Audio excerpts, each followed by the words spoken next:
Guys, I was with my grandmother last night and she's 91 years old. She does have some ailments, although she's not at great health. She loves to read the newspaper, she loves to watch the news, and as we know, there is no good news coming out of Chicago, Illinois. Well, my grandmother started talking to me last night, guys, and it absolutely spooked me out to where I called my mom. So I actually had to call my mom, and I was asking was she going through one of her Alzheimer's dementia episodes. Well, anyhow, my mom didn't say anything on the other end of the phone. The only thing she said after that long pause was, "Go and check on your grandmother, listen to what she says, you can learn a lot from her." And I thought that was rather odd, but not so odd because my grandmother tells us about everything she experienced when she was a young teenager living in Chicago and growing up. And some of those things were truly heartbreaking because she experienced racism firsthand. And so did her husband and her siblings and her mom and dad. Well, anyway, guys, she went on to tell me that Chicago, Illinois have always been cursed. And I said, "Grandma, what do you mean Chicago, Illinois has always been cursed?" And then she started telling me about this story. She only told me a few lines, and she told me that the story was very true. And how the government in Chicago tried to cover this story up and they made a movie about it. And she says that she knows people who witnessed this, and this is in fact a true story, and it's not fiction. Now, not because she's 91 years old, just the state of her health. I'm just assuming that she just wants to talk and wants me to stay with her longer because it's the holiday and she really didn't want to be alone. Well, after that story she told me, guys, I did some research and it totally freaked me out. Because back in those days, way like the 1930s, my grandmother was living in the area where these murders and these happenings occurred. And do you know what my grandmother said? I told her I was going to do a story on what she told me. I was going to research it. And guys, please don't think I'm crazy because I was born and raised in Chicago, Illinois, and I never heard of this story. I've heard of the movie, but I've never watched the movie. And when I did my digging, oh my, I found some weird and unusual things. And a lot of things that my grandmother told me behind the scenes add up to what happened. And once again, guys, she tells me that Chicago is possessed by a demon. And it is a big demon, and his name is called Candyman. And no shade thrown. I know some of you guys are probably going to say, yeah, your grandmother is kind of senile. Well, she's actually my great-grandmother, and she's just old, and, you know, her mind is going, and she doesn't know what she's talking about. But come to the fact, due into my investigation after she told me about this, I did some research, like I said, and I found out that this is very real. So I'm going to share this with you guys. And I actually told my grandmother, after I do this commentary, I am going to come back to her house next week and we're going to watch it together.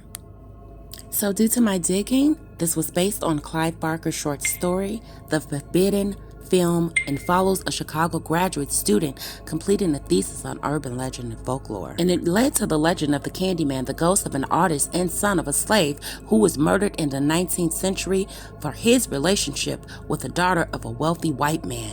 So behind the scenes, my grandmother went on to tell me that this spirit ended up being in the projects in the Cabrini-Green, and that many of the African American residents who lived there wouldn't let the story get out because they thought people would think that they were crazy. And the drug epidemic was not like it was back then when this was going on. And they thought that they would be lynched or jailed if they ever let this story out of the project walls of Cabrini-Green. Well, anyhow, there was a graduate student, her name was Ellen Lyle. In some way she learned about the secret, and this secret was of the Candyman, and they called him that. And he was a spirit, and he says, if you say his name 5 times in the mirror, he will appear, and he kills you if you summon him. They said that he used a hook, and it was attached to the body stump of his right arm. See, there were 2 janitors, and it says that there were a lady called Ruthie Jean, and there was another lady in the Cabrini-Greens, and her name was not identified. But actually, my grandmother said that they twist the story around. It was 2 maintenance guys. These were men, and she says this is the real story. But anyway, we're going to go with what's written in writing.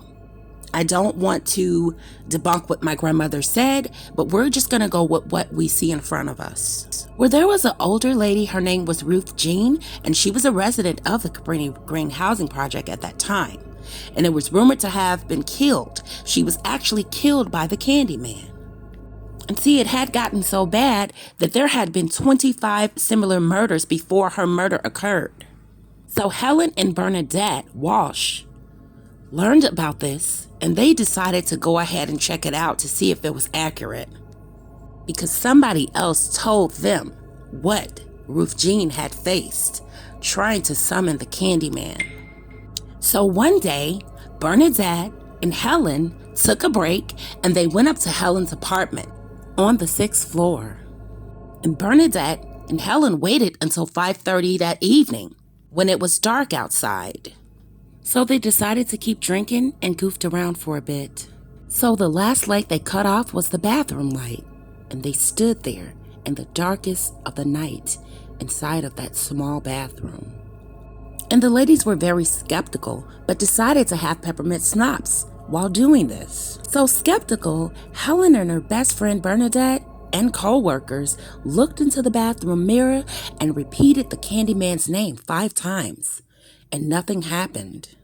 So guys, this is when my grandmother told me that most Black people that came from the South were practicing voodoo. And it was not as evil as people try to make it out to be today. It was actually for protection from the landowners. So one day, she and Bernadette visited the scene of Ruthie Jean's murder. And in Ruthie Jean's apartment, they discovered there was a room there, and it apparently had offerings, and those offerings in Ruthie Jean's room had been left for the Candyman himself. And after that, they met with Ruthie Jean's neighbor, and her name was Annie Marie McCoy, and she was a single mother at the time, and she was raising her only infant son, and his name was Anthony.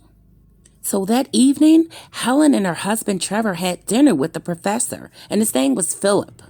And he was an excerpt in the Candyman's legend.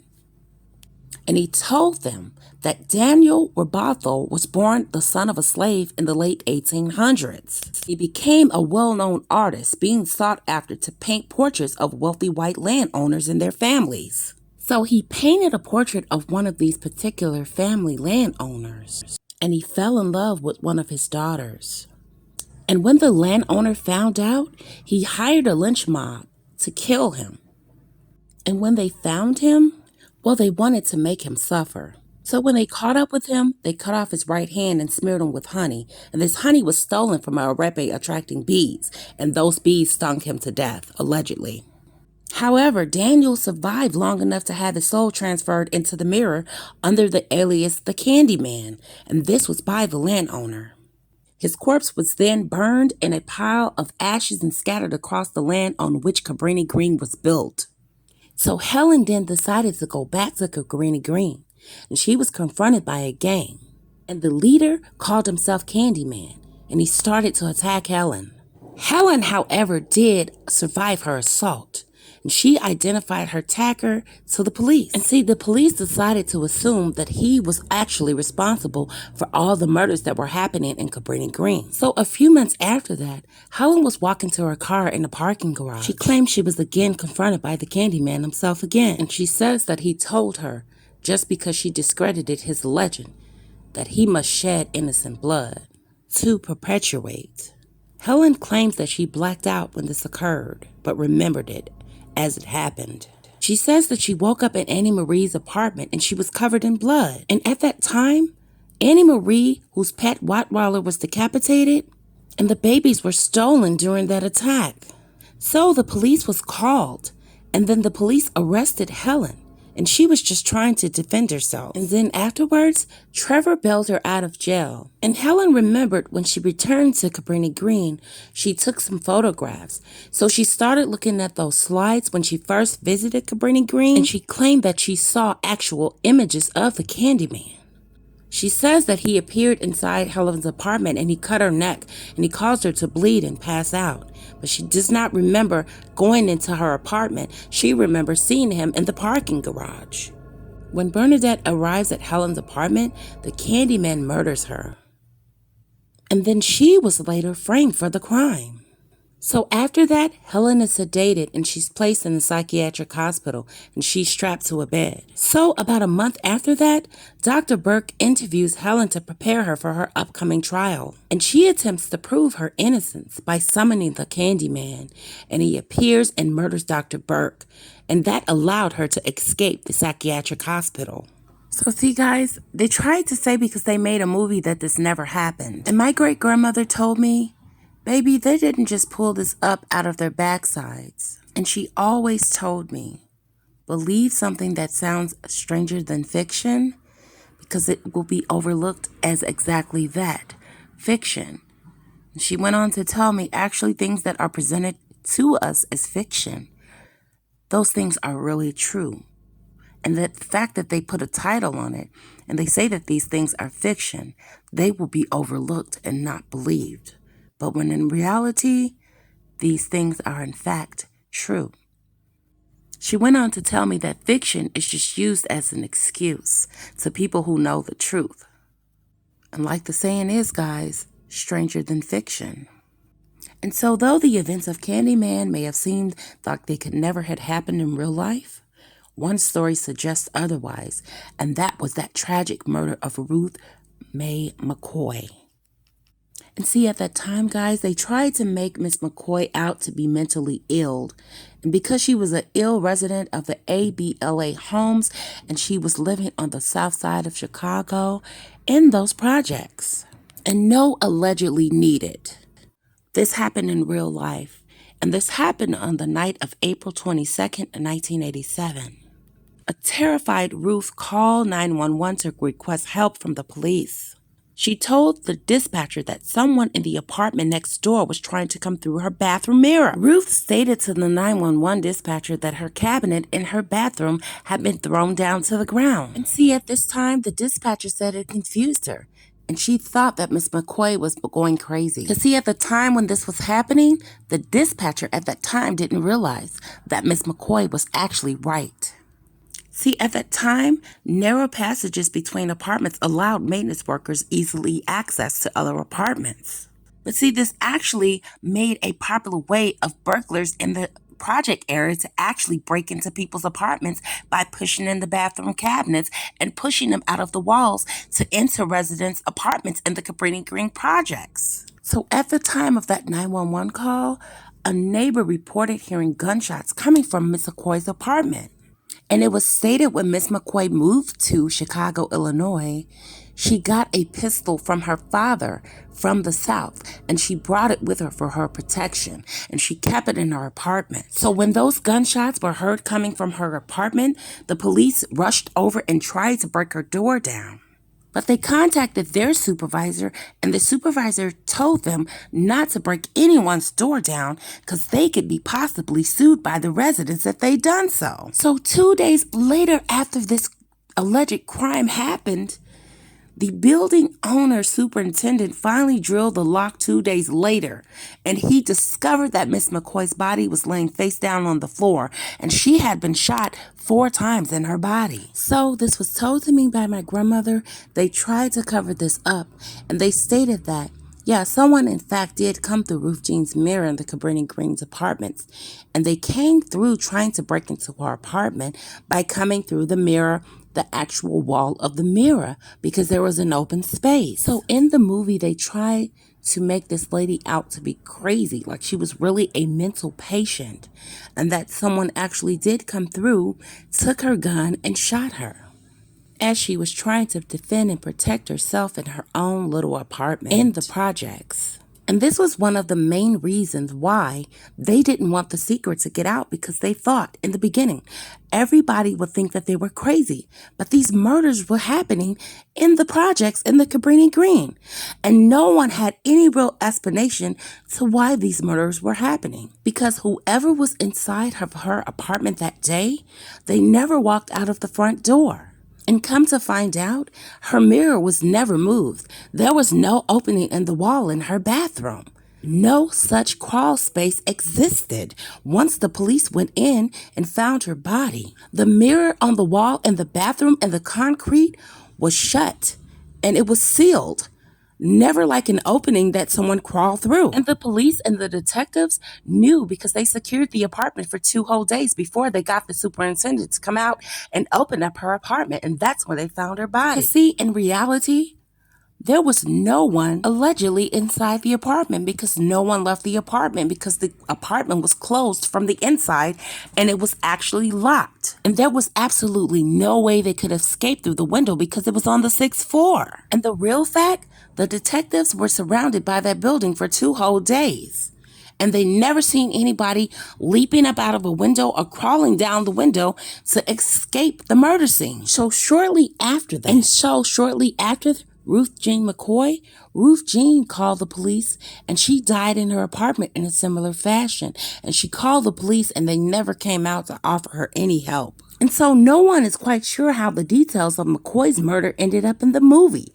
And it was possible that the director, Bernard Rose, learned of McCoy's murder after he made the movie. And so what is learned for certain, what's known, is that her death was far from unusual in Chicago's public housing projects at that time. And so what my grandmother explained to me, guys, is that these white folks, as she called it, didn't come to the Cabrini-Green housing project if there were just regular murders going on and there was a serial killer in the Cabrini-Green housing project. She said that it was something far more unbelievable than any person, police or white person or black people that were living there could even comprehend or understand. And at that time, she told me, actually, black people at that time that lived in the Cabrini-Green actually stuck together. Yes, she said at that time, everybody that was African American living in those projects actually looked out for one another. If someone didn't have a piece of bread, everybody made sure that everybody's children ate. She said there were no rapists, there were no murderers, there were no high crimes happening in the Cabrini-Greens until the drug epidemic started. And then it struck me when she said, "Why do you think they call them projects?"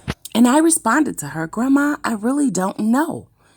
Maybe they called it projects because it was just like a project full of black people." She said, "No, we were actually an experiment because I was a young girl living in those projects at that time." And she exclaimed to me that she lived there in the 1800s. She didn't tell me exactly how old she was at that time. But she exclaimed to me when her family arrived in Chicago from the South, they built these projects to keep all of the black people in one place where they can have their own place and their own space. They were not allowed to go into other neighborhoods. And if you were caught outside of those projects, they even had stores there, she exclaimed to me. They even had public schools, well, one public school nearby. And if you were caught outside roaming around in the city, you would either be lynched or hanged or jailed. So she exclaimed to me, why would those white folks come about from Hollywood and try to make a film about the Cabrini-Green projects if nothing unusual happened there? And this film took place on Chicago's north side, and this is where Cabrini-Green once stood. And at the time, they were called the ABLA homes. And this is where Ruth McCoy lived, and this is where she died, and she was brutally murdered. And at the time, this housing project was built to house thousands of black Americans who came to Chicago for work and to escape the terror of Jim Crow in the South. And guys, due to an investigation, just like my great-grandmother exclaimed to me, this is what was in writing. So I know my granny is not lying about this. And this all happened during the Great Migration. And at that time, she exclaimed to me that these were very decent modern apartments. And those apartments featured gas stoves, indoor plumbings, and bathrooms. They had very hot water and climate control, and they offered those residents comfort throughout the brutal cold of Lake Michigan winters. And so this early promise held out, and the homes appeared. They were so popular that they even appeared in shows like Good Times as a model of a decent standard living for African Americans at that time. But then as times went by, racism fueled neglect from the Chicago Housing Authority, and it transformed the Cabrini-Green into a nightmare by the 1900s. In a full view of Sears Towers, at least 15,000 people, almost all African American, lived in decapitated buildings rife with crime and resulting from poverty and drug trade. And so my grandmother exclaimed to me, guys, that yeah, those things were happening on the outside, but the hurt and the terror that this man felt being murdered by this landowner and his right arm cut off and becoming the Candyman, he decided to wreak havoc on the city of Chicago because he fell in love with the landowner's daughter. He didn't care that it would affect the African American community, and he began to haunt the Cabrini-Greens, causing murder and mayhem, ruckus and tragedy. Because he was a spirit, he was unfamiliar that he was even African American after he died. Every soul that stepped into the Candyman's way and they called on him or either summoned him, he found a way to hurt them the way that living people hurt him when he was alive. He didn't care if you were African American, if you were white, black, or purple. And it became to the point where he didn't care about anyone calling on or summoning him. His soul had been scattered across the Cabrini-Green property. And they say that his spirit was stuck on the property. And he never left, and he wanted to. However, his soul was stuck between realms. And any soul or person that was available, he would kill them without them even summoning him. And see, guys, this is no legend at all, allegedly. They brought in Hollywood to water it down and make it seem like a folklore. And not only that, the dispatcher herself recalls particularly that McCoy told her on several occasions that the elevators were properly working and that the lights and utilities were often out of order when they actually did function. But it was worth the dispatcher mentioning. And see, actually behind the scenes before the crew came to shoot the disturbing interior of the Candyman's lair, residents had been complaining to the government, to the police department, that things were happening that they could not explain. So about the time that the Hollywood crew came to shoot the disturbing exterior of the Candyman's lair, they didn't have much to do, like make it convenient for them to make it seem as spooky as it was, because 30 years of neglect had already done their work for them. See, actual residents that lived in the Cabrini-Greens at that time also faced the haunting of the Candyman, and they exclaimed that he was real. But when they sent in Hollywood, it just watered everything down, and they decided to make a movie and claim that it was all a folklore, in which in reality, everything was stranger than fiction because everything was true, according to those residents who lived in the Cabrini-Greens at that time. So what do you guys think? Do you think the KKK intentionally had removable mirrors in the bathrooms of African-American residents in the Cabrini-Green? After all, this was the white man's property, and they built this property to cage and house an African-American resident migrating from the South, looking to come to the North for a better living situation for them and their children and their families. Instead, they were caged in these buildings called the projects, and they were not able to be let out into true society. True society means venturing out to the city, downtown, the beaches, the beautiful part of Chicago. Instead, these African Americans were caged in. Like animals is what they called us. Like we were in a private zoo. As long as you had running hot water, cold water, a comfortable conditioning climate such as heat and air conditioning, a local store, and one little school for your African American children to attend and get their education. And everything was at arm's reach for these African American people who migrated from the South. All they were trying to do was have better for themselves. So was it really an African American man that was murdered by a slave owner, which they called him a landowner, but he was a slave owner?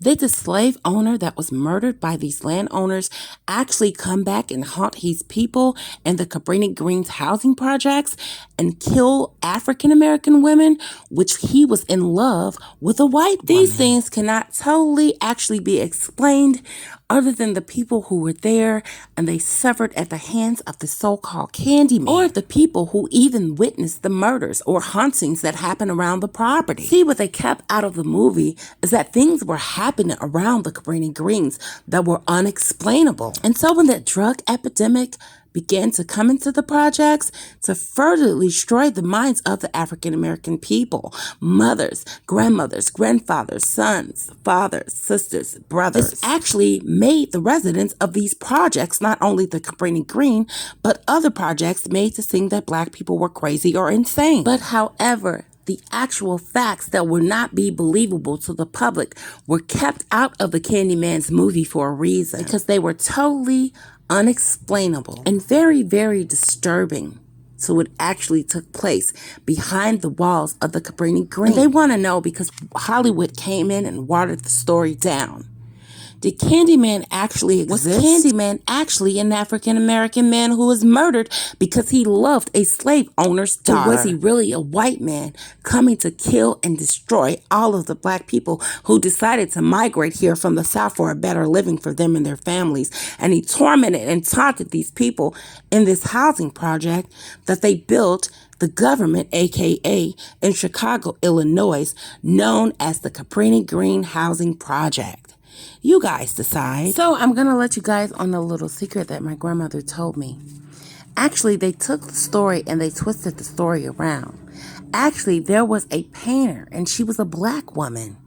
And she fell in love in one of the landowners, slave master's sons. And he was a white boy and she fell in love with him. And so some black guys noticed that this white boy was sneaking in and out of the projects at the dead of night, coming to visit one of the young ladies that lived there. And this young lady fell madly in love with him, and they were seeing each other, and he worked around the property. And so the story has been whitewashed and twisted and trickled down that this white guy was actually murdered inside of the Cabrini-Greens and his spirit was not allowed to leave that property. And some black guys found out that she was dating this white guy and had him in her apartment. And they murdered this white guy and scattered his ashes across so they would not be arrested or jailed. And yes, guys, the aka allegedly Candyman is not a black man. He's actually a white man. And he was surrounded and killed by these African American men. And he sought vengeance on whatever soul called on him in the mirror. Now, I know that they produced a Hollywood film saying that the Candyman was black, when in fact my grandmother told me personally herself there was a white boy at the time. And that's what they call them. They'll call you a black boy or an Nigger, and his soul was on the property of the Cabrini-Green, and he came back to seek vengeance for being murdered and tortured by these African-American men residents who lived in Cabrini-Green at the time. And so, because he made it the fault of the woman and thought that she actually set him up to be murdered by these African-American residents who lived in the Cabrini-Green at the time, Hollywood came in and they turned the story and twisted it and said that Candyman was actually a black guy. So when my grandmother began to exclaim these things to me, I thought she was absolutely insane. But you guys have to think, why would Candyman be a black man and go ahead and kill his own people and actually come through the mirror and kill these women? If you guys really think about it, the only victims that came out to the public were African-American women. So if this black man was an artist and he fell in love with a white woman, don't you think he would have been trying to haunt a white woman's property? Why hunt the Cabrini-Green and kill only African-American women? Like my grandmother said, they took the story and they twisted the story and made it out to think that Candyman was actually a black man coming through, and the black women didn't kill him. The landowner actually killed him for falling in love with his daughter, even though nothing in the movie actually depicted that. These were actually African-American women who were murdered in their apartment, and they were single, such as the lady that was never talked about in the actual movie or in the news. Because actually, in fact, allegedly, like my grandmother stated, that the Candyman was actually a white man, and he seeks vengeance for the African-American men who tortured him and killed him for being in the Cabrini-Green dating this black woman. So he went after black women because he could not get to those black men, and he killed them. So guys, I'm just coming to bring you the facts and wake this legend up. This is not a legend at all. And allegedly, this is what took place. But please get out of your mind. Like they have Papa Legba being an evil demon, also bearing Semitic, and that is not true. Like I stated in the Whitney Houston video, they come to twist and do the narrative in the way that fits right for them and makes us look bad. Please pay attention to the details. Rewind it and listen to the facts. Once again, why would an African-American man living in the Cabrini-Green be murdered by a slave owner, come back and then haunt his own environment and kill off of his black women in the property, which he was not interested in because he fell in love with a white woman. Like my grandmother stated to me, guys, this was a white guy caught in the Cabrini-Green. He was tortured and murdered, and they had to scatter his ashes not to make it apparent, not being jailed or electrocuted or lynched due to this white boy's death. His family knows that he was missing. However, they never stepped forth and even said that he was missing.